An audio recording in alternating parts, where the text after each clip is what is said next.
Hi friends, എല്ലാവർക്കും great eagle tech go charting powered by Mallu market profile pre market റിപ്പോർട്ടിലേക്കും വീക്കിലിയുടെ അനാലിസിലേക്കും ഏവർക്കും സ്വാഗതം.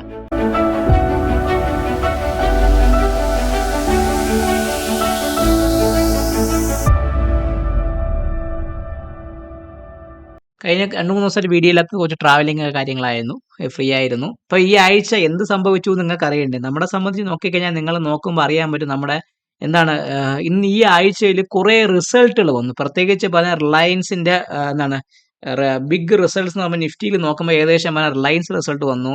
ഇന്ന് ICICI ബാങ്കിന്റെ റിസൾട്ട്സ് വന്നു. ചുരുക്കി പറഞ്ഞാൽ നിങ്ങൾ നോക്കുമ്പോൾ ഏകദേശം പറയുകയാണെങ്കിൽ ഇപ്പോൾ ബിഗ് റിസൾട്ട്സ് ദിസ് വീക്ക് എന്ന് പറയുമ്പോൾ ഏകദേശം നിഫ്റ്റി 50 സ്റ്റോക്സ് എന്ന് പറയുമ്പം അത് ഏകദേശം പറഞ്ഞാൽ റിലയൻസിന്റെ റിസൾട്ട് വന്നു. നല്ല അടിപൊളി റിസൾട്ടായിരുന്നു നിഫ്റ്റിയിൽ വന്നത്.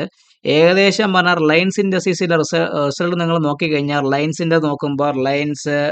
ICICI ഒക്കെ നോക്കുന്ന സമയത്ത് നല്ലൊരു പോസിറ്റീവായിട്ടുള്ള ഒരു റിസൾട്ടാണ്. റിലയൻസിനെ സംബന്ധിച്ച് പറയുകയാണെങ്കിൽ ഓയിൽ മാർക്കറ്റിന്റെ പ്രോഫിറ്റബിലിറ്റി കൂടിയിട്ടുണ്ട്. ഓവറാൾ സ്ട്രക്ചർ നിങ്ങൾ നോക്കുകയാണെങ്കിൽ നല്ലൊരു റിസൾട്ടാണ് റിലയൻസും തന്നിരിക്കുന്നത്, ICICI ബാങ്കും തന്നിരിക്കുന്നത്. ഇന്ന് HDFC ബാങ്ക് റിസൾട്ട് വരാനുണ്ട്. ഞാൻ ഈ വീഡിയോ ചെയ്യുന്നത് ശനിയാഴ്ചയാണ്. അപ്പം HDFC ബാങ്ക് റിസൾട്ട് വരാൻ കിടപ്പുള്ളത് കൊണ്ട് അത് മാർക്കറ്റിനെ എങ്ങനെ ബാധിക്കുമെന്ന് നമുക്ക് നോക്കിയിട്ട് പൊതുവേ പറയാം. അപ്പോൾ ചുരുക്കി പറഞ്ഞാൽ ഈ ആഴ്ചയിൽ വന്ന റിസൾട്ടുകളൊക്കെ പൊതുവേ നമ്മുടെ മാർക്കറ്റിന് അനുകൂലമായ രീതിയിലൊക്കെയാണ് മാർക്കറ്റ് വന്നത്. അമേരിക്ക അവിടെ ഓടി നടന്ന് വെടിവെക്കുന്നു എന്നൊക്കെ പറയുന്നുണ്ട്. ക്രൂഡിനെ സംബന്ധിച്ച് നോക്കുകയാണെങ്കിൽ ക്രൂഡ് നമ്മളൊരു റേഞ്ചിനെ അവൻ പൊട്ടി ഇന്ന് ക്ലോസ് ചെയ്യാൻ ശ്രമിച്ചു. ഈ കഴിഞ്ഞു പോയ ഒരു ഗ്യാപ്പ് വന്നതിന് ശേഷമുള്ള റേഞ്ചിന് ശേഷം ഈ ഒരു ക്രൂഡ് ആ റേഞ്ചിനെ ബേസ് ചെയ്ത് മുകളിലോട്ട് ബ്രേക്ക് ചെയ്യാൻ ഒരു ശ്രമം നടത്തിയിട്ട് അവൻ ചെയ്യുന്നുണ്ട്. നമ്മുടെ മാർക്കറ്റിനെ സംബന്ധിച്ച് crude oil range movement upside വരെയെന്ന് ഇന്ത്യൻ മാർക്കറ്റിനെ സംബന്ധിച്ച് ഒരു നെഗറ്റീവായിട്ടുള്ളൊരു കാര്യം കൂടെ ഉള്ളത് കൊണ്ടാണ് ഞാനത് ക്രൂഡിനെ കുറിച്ച് പറഞ്ഞത്.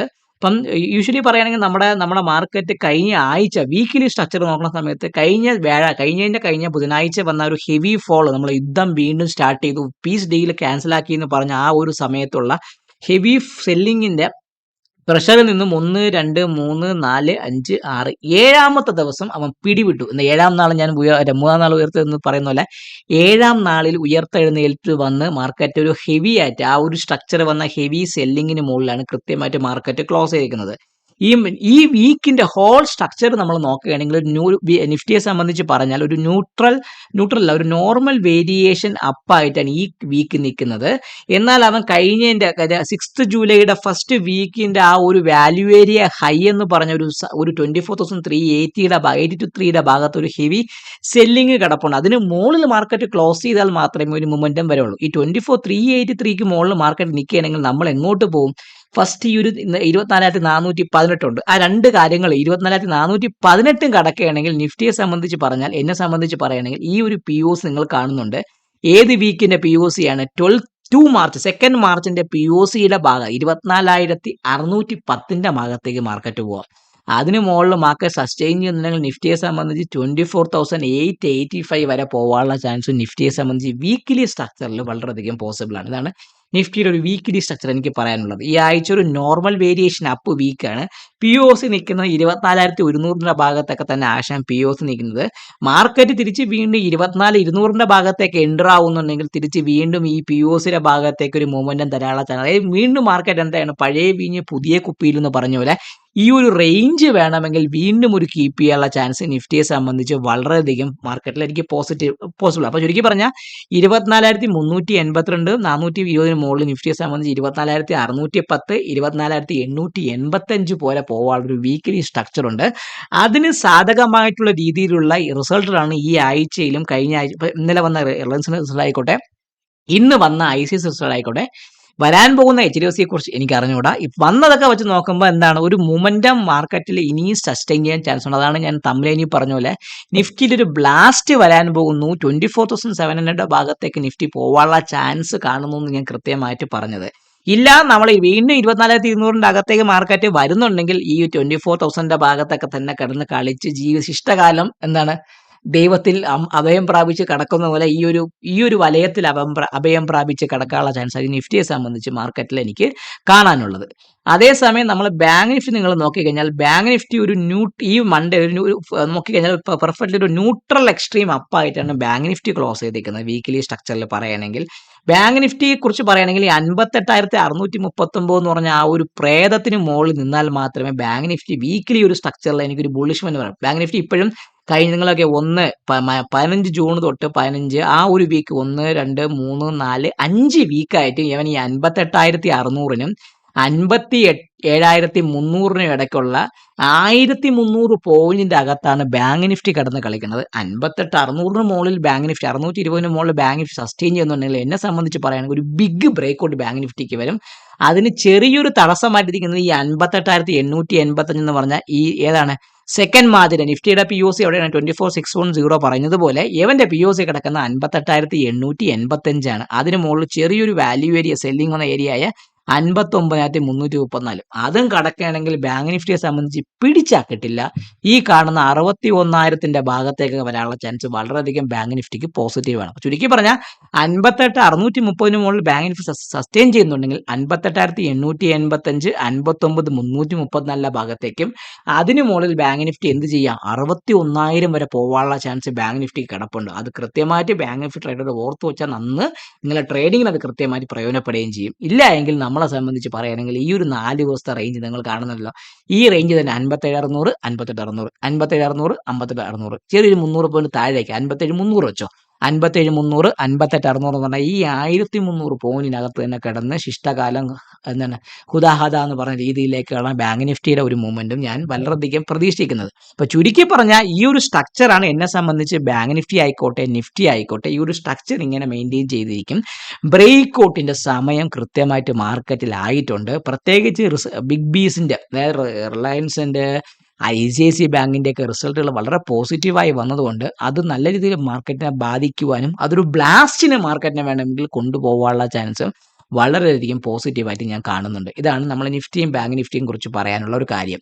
പിന്നെ ഇപ്പം കഴിഞ്ഞ ആഴ്ച ഞാൻ പറഞ്ഞു മിഡ് ക്യാപ്പ് ഒരു ബുള്ളിഷ് മൊമെന്റം ഉണ്ടെന്ന് പറഞ്ഞു. പക്ഷേ ഈ പ്രാവശ്യത്തേക്ക് പറയുന്നുണ്ട് ഈ കഴിഞ്ഞുപോയ വീക്കിൽ മിഡ് ക്യാപ്പിനെ സംബന്ധിച്ച് പറഞ്ഞാൽ ഈ 14,670നും 14,860 ഇടയ്ക്ക് കിടന്ന് കൃത്യമായിട്ട് കളിച്ചുകൊണ്ടിരിക്കുകയാണ്. അവനൊരു ബാലൻസ് ഫോർമേഷൻ ഇപ്പം തുടങ്ങിയിട്ടുണ്ട്. മിഡ് ക്യാപ്പിനെ സംബന്ധിച്ച് പറയുകയാണെങ്കിൽ വീക്കിലി സ്ട്രക്ചർ നോക്കുന്ന സമയത്ത് ഇതാണ് നമ്മുടെ ട്യൂസ്ഡേ ആൻഡ് മൺഡേ വരുന്നത്. മൺഡേയിൽ ഒരു ന്യൂട്രൽ വീക്ക് ആയിട്ടാണ് മിഡ് ക്യാപ്പ് കൃത്യമായിട്ട് ഈ ആഴ്ചയിലാവും. അപ്പോൾ ന്യൂട്രൽ വീക്ക് എന്ന് ന്യൂട്രൽ ഡേ എന്ന് പറയുമ്പോൾ POC നിൽക്കുന്നത് ഈ 14,774 ഭാഗത്താണ്. അപ്പോൾ ചുരുക്കി പറഞ്ഞാൽ ഈ സ്ട്രക്ചർ 14,680 മാർക്കറ്റ് പൊട്ടയാണെങ്കിൽ നമ്മളെ സംബന്ധിച്ച് ഞാൻ വീക്കിലി സ്ട്രക്ചർ എടുക്കുന്ന സമയത്ത് ഈ വീക്കിൽ നോക്കിക്കഴിഞ്ഞാൽ ലോ വന്നിരിക്കുന്നത് 14,660. സോ 14,660 പൊട്ടയാണെങ്കിൽ താഴേക്ക് അടിച്ച് ഈ 14,602 14,516 14,407 ഭാഗത്തേക്ക് വരാനും ഇല്ല 14,860 ഈ ഹൈ എന്ന് പറയുന്നത് 14,876 ഈ 14,876 അവൻ കട്ട് ചെയ്യുന്നുണ്ടെങ്കിൽ മിഡ് ക്യാപ്പിനെ സംബന്ധിച്ച് പറയുകയാണെങ്കിൽ അതൊരു മൊമെന്റം വന്ന് മോളോട്ട് പോയി 15,100 വരെ മിഡ് ക്യാപ്പ് വീക്കിലി ബേസിസിൽ പോകാനുള്ള ചാൻസ് പൊതുവേ കൂടുതലാണ്. അപ്പോൾ ചുരുക്കി പറഞ്ഞാൽ 58,630 14,870 24,000 എത്രയാണ് 420 നിഫ്റ്റിയെ സംബന്ധിച്ചും ബാങ്ക് നിഫ്റ്റിയെ സംബന്ധിച്ചും മിഡ് ക്യാപ്പിനെ സംബന്ധിച്ച് ഒരു ബുള്ളിഷ് വീക്കിലി റെഫറൻസ് ആക്ട് ചെയ്യും.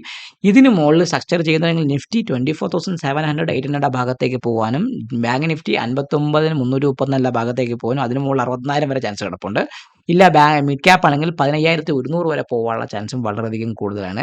ഈ കഴിഞ്ഞുപോയ വീക്കിന്റെ ലോ മാർക്കറ്റ് പൊട്ടുകയാണെങ്കിൽ ആ ഒരു സെല്ലിംഗ് മൊമെന്റം അല്ല, പകരം വീണ്ടും നമ്മൾ പഴയ ബാലൻസിലേക്ക് കണ്ടിന്യൂ ചെയ്ത് നിഫ്റ്റി 24,000 ഭാഗത്ത് കിടന്ന് കളിക്കാനും ബാങ്ക് നിഫ്റ്റി 57,300 ഭാഗത്ത് കിടന്ന് കളിക്കാനും മിഡ് ക്യാപ്പ് 14,400 400 ഭാഗത്തേക്ക് വരാനുള്ള ചാൻസും വളരെയധികം കൂടുതലാണ്. ഇതാണ് ഒരു വീക്കിലി സ്ട്രക്ചറിൽ എനിക്ക് പറയാനുള്ള ഒരു സ്ട്രക്ചർ മാർക്കറ്റ് പ്രൊഫൈൽ വെച്ച് പറയാനുള്ള ഒരു കാര്യം. ഇപ്പോൾ ഈ വരാൻ പോകുന്ന ജൂലൈ എൻഡിൽ നമ്മുടെ മെന്ററിങ്ങിന്റെ ഒരു വെൽ പ്ലാനഡ് ബാച്ച് സ്റ്റാർട്ട് ചെയ്യുന്നുണ്ട്. അതിൽ ഇനി ഒരു 4-5 സീറ്റ്സ് മാത്രമേ വേക്കൻ്റ് ആയിട്ടുള്ളൂ. ആർക്കെങ്കിലും ജോയിൻ ചെയ്ത് എൻ്റെ കൂടെ ലൈവായിട്ടിരുന്ന് ട്രേഡിംഗ് പഠിക്കണം, സ്വിംഗ് നോക്കണം, ഇൻവെസ്റ്റ്മെന്റ്സ് നോക്കണം, ഓപ്ഷൻസ് നോക്കണം, ഓപ്ഷൻ റൈറ്റിംഗ് നോക്കണം, ബൈയിങ് നോക്കണം, ഫ്യൂച്ചേഴ്സ് നോക്കണം, ഇങ്ങനെ താല്പര്യമുണ്ടെങ്കിൽ ആ ഒരു എക്കോസിസ്റ്റത്തിലേക്ക് നിങ്ങൾക്ക് വരാൻ താല്പര്യമുണ്ടെങ്കിൽ തമ്മിലിനെ കാണുന്ന നമ്പറിൽ ഒന്ന് ബന്ധപ്പെടുക. നമുക്കിനി എങ്ങോട്ട് പോവാം?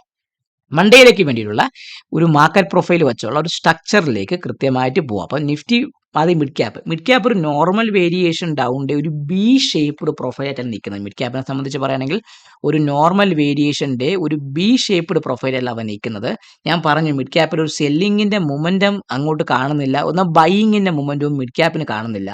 അവൻ മുകളിലോട്ട് പോകാൻ ശ്രമിക്കുന്നു, നടക്കുന്നില്ല, താഴോട്ട് പോകാൻ ശ്രമിക്കുന്നത്, അങ്ങനെ ഒരു ഡൈലമയിൽ കൂടെയാണ് മിഡ് ക്യാപ്പ് കൃത്യമായിട്ട് കടന്നു പോയിക്കൊണ്ടിരിക്കുന്നത്.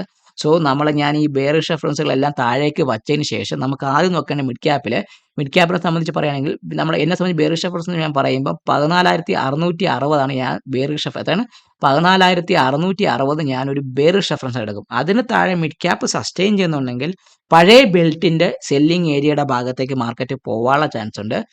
ഫസ്റ്റ് ടാർഗറ്റ് 14,610 ഭാഗത്ത് എത്രയാണ് 14,610 ഭാഗത്തേക്ക് മിഡ് ക്യാപ്പ് വരാനുള്ള ചാൻസ് ഉണ്ട്. അതിന് താഴെ നിൽക്കുമ്പോൾ ഈ ഒരു ലോവർ ലെവലായ 14,561 ഇത്രയാണ് 14,561 14,561 14,561 ഭാഗത്തേക്ക് മിഡ് ക്യാപ്പ് എത്താനും അതിന് താഴെ സസ്റ്റെയിൻ ചെയ്യുന്നുണ്ടെങ്കിൽ എന്നെ സംബന്ധിച്ച് പറഞ്ഞാൽ 14,500 ഭാഗം എത്രയാണ് ലാസ്റ്റ് സ്റ്റോപ്പ് എന്ന് പറയുകയാണെങ്കിൽ 14,500 എന്ന് പറയുമ്പോൾ 517 അത് വളരെ ഇമ്പോർട്ടൻറ്റ് 517 അത് പഴയൊരു വീക്ക്ലി വാല്യൂ ഒരു ലോ ആണ്. സോ ഈ വീക്ക്ലി വാല്യൂ ഒരു ഹൈ 14,517 ഭാഗത്തേക്ക് മിഡ് ക്യാപ്പ് എത്താനുള്ള ചാൻസ് വളരെ കൂടുതലാണ്. ഒരു ഓപ്പൺ ഓപ്ഷൻ ആയിരുന്നു, ഒരു നോർമൽ ഒരു ഓപ്പൺ ഡ്രൈവ് ആണ്, ഓപ്പൺ ഓപ്ഷൻ അല്ല, ഒരു ഓപ്പൺ ഡ്രൈവ് ആണ്.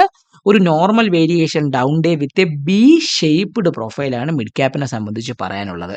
ഇനി പി ഒ സി വന്നേക്കുന്ന 14,693 ഭാഗത്ത് 14,693 ഭാഗത്തേക്കാണ് മിഡ് ക്യാപ്പിന്റെ പി ഒ സി വന്നേക്കുന്നത്. ലാസ്റ്റ് മിനിറ്റിൽ പ്രോഫിറ്റ് ബുക്കിംഗ് നടന്നു എന്ന് വേണമെങ്കിൽ പറയാം. എന്നെ സംബന്ധിച്ച് പറഞ്ഞാൽ 14,830 തന്നെയാണ് ഇപ്പോഴും ഞാനൊരു ബുള്ളിഷ് മുന്നേറ്റ് എടുക്കുന്നത്. ഫസ്റ്റ് ടാർഗറ്റ് 14,880, സെക്കൻഡ് 930, തേർഡ് 15,000 ഭാഗത്തേക്ക് മിഡ് ക്യാപ്പ് പോകാനുള്ള ചാൻസ് വളരെ കൂടുതലാണ്. ഇതാണ് മിഡ് ക്യാപ്പിന്റെ ഒരു റെഫറൻസ് ആയിട്ട് നിങ്ങൾ കൃത്യമായിട്ട് ഓർത്ത് വെച്ച് ട്രേഡ് ചെയ്യേണ്ടത്. ഇപ്പോൾ ഓപ്പൺ ഡ്രൈവ് ആണ്, മാർക്കറ്റ് പ്രൊഫൈൽ പ്രകാരം ഒരു ഓപ്പൺ ഡ്രൈവ് വന്നിട്ടുണ്ട്. പക്ഷേ ആ വോളിയം വളരെ കുറവായത് കാരണം ഒരു B shaped normal variation down day ആയിട്ടാണ് മിഡ് ക്യാപ്പ് ഫ്രൈഡേയിൽ എൻഡ് ആയിരിക്കുന്നത്.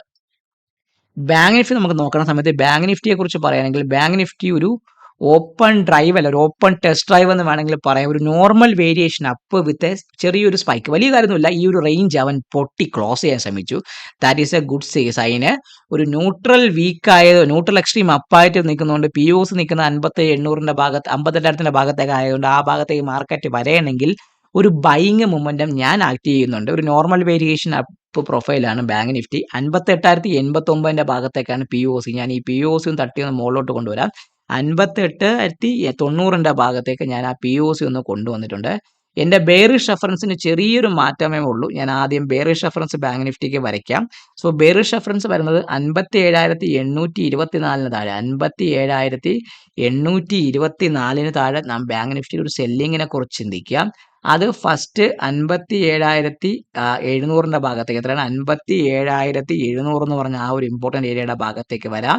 അതിന് താഴെ 57,400 തൊട്ട് 57,498 ഭാഗം 57,498 57,498 ഭാഗത്തേക്ക് വരാം. അതിന് താഴെ നിൽക്കുകയാണെങ്കിൽ 57,231 എന്ന് പറഞ്ഞാൽ ഈ ഒരു കഴിഞ്ഞ 9 ജൂലൈയുടെ പി ഒ സി 57,233 ഭാഗത്തേക്ക് ബാങ്ക് നിഫ്റ്റി വരാനുള്ള ചാൻസ് ഉണ്ട്. ഇതാണ് എനിക്ക് ബാങ്ക് നിഫ്റ്റിയുടെ ഡൗൺ സൈഡ് റെഫറൻസ് ലെവലായിട്ട് പറയാനുള്ളത്. ഇനി ബുള്ളിഷ് മൊമെന്റോ എന്ന് പറയുമ്പോൾ ഞാൻ പറഞ്ഞു 58,628 മുകളിൽ മാത്രമേ ഞാനൊരു ബൈ എടുക്കൂ. ഇത്രയാണ് 58,628 മുകളിൽ ഞാനൊരു ബൈയെ കുറിച്ച് ചിന്തിക്കാം. ഫസ്റ്റ് ടാർഗറ്റ് 58,800 58,800 ഭാഗത്തേക്ക് ഫസ്റ്റ് ടാർഗറ്റ് അവിടെയാണ്. അതിന് മുകളിൽ നമ്മൾ നിൽക്കുമ്പോൾ എങ്ങോട്ട് പോകും? 58,628 അല്ല 58,640 640 മുകളിൽ സസ്റ്റെയിൻ ചെയ്യുന്നുണ്ടെങ്കിൽ ബൈ എടുക്കാം. 58,800 ഭാഗത്തേക്ക് ഫസ്റ്റ് ടാർഗറ്റ് ഉണ്ട്. അതിന് മുകളിൽ 59,000 ഭാഗത്തേക്ക് 59,046 ഭാഗത്തേക്ക് സെക്കൻഡ് ടാർഗറ്റ്. അതൊരു വാല്യൂ ഏരിയ ഹൈ ആണ്. 59,46 ഭാഗത്തേക്ക് പോകും. അതിന് മുകളിൽ സസ്റ്റെയിൻ ചെയ്യുന്നുണ്ടെങ്കിൽ R1 ഇത് R1 ആയി, അത് R2. അപ്പം ഞാൻ മാറിപ്പോയി, R1 കൊടുത്തു. അടുത്തത് ഇതിനെ R2 ആക്കി മാറ്റി, മറ്റേനെ R3 ആക്കി മാറ്റി കഴിഞ്ഞാൽ നമുക്ക് ആ ഒരു വീണ്ടും വരയ്ക്കേണ്ട ഒരു ആവശ്യം വരില്ല. 59,46 മുകളിൽ സസ്റ്റെയിൻ ചെയ്യുന്നുള്ള ബാങ്ക് നിഫ്റ്റി എങ്ങോട്ട് പോകും? ബാങ്ക് നിഫ്റ്റിയെ സംബന്ധിച്ച് ഈ ഒരു സെല്ലിംഗ് വന്ന ഏരിയ ആയ 59,200 ഭാഗത്ത് എത്രയാണ് 59,200 R3 എന്ന് പറയുമ്പം 59,200 ഭാഗത്തേക്ക് പോകാനുള്ള ചാൻസ് വളരെയധികം മാർക്കറ്റിൽ കൂടുതലാണ്. ഇതാണ് നമ്മളെ ബാങ്ക് നിഫ്റ്റിയെ കുറിച്ച് പറയാനുള്ള അപ്സൈഡ് റെഫറൻസ് ലെവലുകൾ. കൃത്യമായിട്ടൊന്ന് വാച്ച് ചെയ്ത് ട്രേഡ് ചെയ്യാൻ വേണ്ടി മാക്സിമം ശ്രമിക്കുക. ഈ റഫറൻസ് ലെവലും കൃത്യമായിട്ട് ഫോക്കസ് ചെയ്യാൻ വേണ്ടിയും കൂടെ ശ്രമിക്കേണ്ടത് നിങ്ങളെ ഒരു കടമയാണ്. അത് കൃത്യമായിട്ട് ഫോക്കസ് ചെയ്യുകയും വേണ്ടി വരും. സോ ബാങ്ക് നിഫ്റ്റിയെക്കുറിച്ച് പറയുകയാണെങ്കിൽ ഇന്ന് നമ്മുടെ പ്രൊഫൈലിൽ ഒരു ഓപ്പൺ ടെസ്റ്റ് ഡ്രൈവ് പോലെ ലക്ഷണമുണ്ട്. ഒരു നോർമൽ വേരിയേഷൻ അപ്ഡേ ആയിട്ടാണ് ബാങ്ക് നിഫ്റ്റി കൃത്യമായിട്ട് മാർക്കറ്റ് പ്രൊഫൈൽ സ്ട്രക്ചർ പ്രകാരം ക്ലോസ് ചെയ്തിരിക്കുന്നത്. നിഫ്റ്റിയെക്കുറിച്ച് പറഞ്ഞാൽ ആ ഒരു റേഞ്ച് ബ്രേക്ക് ചെയ്ത് ഒരു ഓപ്പൺ ഡ്രൈവ് ലക്ഷണമൊക്കെ തന്നു. പക്ഷേ അത്രയ്ക്ക് വലിയ വോളിയൊന്നുമില്ല. ഇടയ്ക്കിടയ്ക്ക് നിങ്ങൾ ആ വോളിയം കാണിക്കാൻ വേണ്ടിയാണ് നിഫ്റ്റിയുടെ ഓർഡർ ഫ്ലോ ഇട്ട് വെച്ചത്. ഇടയ്ക്കിടയ്ക്ക് കാലത്ത് മോർണിംഗിൽ മാർക്കറ്റ് ഓപ്പൺ ചെയ്ത സമയത്ത് ഏകദേശം നിഫ്റ്റിയെ സംബന്ധിച്ച് പറയുകയാണെങ്കിൽ നമ്മൾ ഈ 30 മിനിറ്റ്സ് എടുക്കുമ്പോൾ ഈ ദിവസം നമ്മൾ നോക്കിയാൽ അറിയാൻ പറ്റും ഈ ഒരു ഹെവി വോളിയം ആവുന്നു. പിന്നെ അതിനുശേഷം മാർക്കറ്റ് കണ്ടിന്യൂ ചെയ്ത് പയ്യെ സ്ലോ ആയിട്ട് കയറി ഒരു ഓപ്പൺ ടെസ്റ്റ് ഡ്രൈവ് ആയിട്ടാണ് മാർക്കറ്റ് ക്ലോസ് ചെയ്തിരിക്കുന്നത്. നിഫ്റ്റിയിൽ കൃത്യമായിട്ട് പറയുകയാണെങ്കിൽ POC വന്നിരിക്കുന്നത് 24,259 ഭാഗത്താണ്, 260 ഭാഗത്തേക്കാണ് POC. ഞാൻ ആ POC ഒന്ന് മാർക്ക് ചെയ്ത് വെക്കാം. 24,260 ഭാഗത്തേക്കാണ് POC വന്നിരിക്കുന്നത്. അത് ഞാനൊന്ന് മാർക്ക് ചെയ്ത് വെച്ചു. എന്നെ സംബന്ധിച്ച് പറഞ്ഞാൽ ബെയറിഷ് റെഫറൻസ് ഇപ്പോഴും 24,000. ഇനി നോക്കേണ്ടത് 24,207 പൊട്ടിയാൽ ഞാൻ ഒരു സെല്ലിംഗ് എടുക്കും. എത്രയാണ്? 24,200 പൊട്ടിയാൽ ഞാനൊരു ബെയറിഷ് റെഫറൻസ് ഞാൻ മിഡ് ക്യാപ്പിൽ നോക്കും. അങ്ങനെയാണെങ്കിൽ ആ മിഡ് ക്യാപ്പ് കൃത്യമായിട്ട് ഇപ്പോൾ ഫസ്റ്റ് ടാർഗറ്റ് എന്ന് പറയുമ്പം 24,160 ഭാഗം. എത്രയാണ്? 24,160, 24,160 ഭാഗത്തേക്ക് വരാം. അതിന് താഴെ 24,100, 24,100 ഭാഗത്തേക്ക് വരാനും അതിന് താഴെ സസ്റ്റെയിൻ ചെയ്യുന്നുണ്ടെങ്കിൽ 24,053 ഭാഗം. അതാണ് എനിക്ക് നിഫ്റ്റിയെക്കുറിച്ച് പറയാനുള്ള ഒരു ഡൗൺ സൈഡ് റെഫറൻസ് ലെവൽ. നമുക്ക് നോക്കേണ്ടത് R1 RT എല്ലാം മാറ്റി വെച്ചിട്ട് ഇനി അപ്സൈഡ് നോക്കാം. ഇനി അപ്സൈഡ് എന്ന് പറയുമ്പോൾ ഞാൻ പറഞ്ഞു 24,430 മുകളിൽ മാത്രമേ ഇപ്പം നിൽക്കുന്ന. എത്രയാണ് ഈ ഒരു റേഞ്ച്? 24,430 മുകളിൽ മാത്രമേ ഞാൻ ബൈ. ഇപ്പം ഇതിന് ഇടയ്ക്ക് നല്ലൊരു ഗ്യാപ്പ് കിടപ്പുണ്ട്.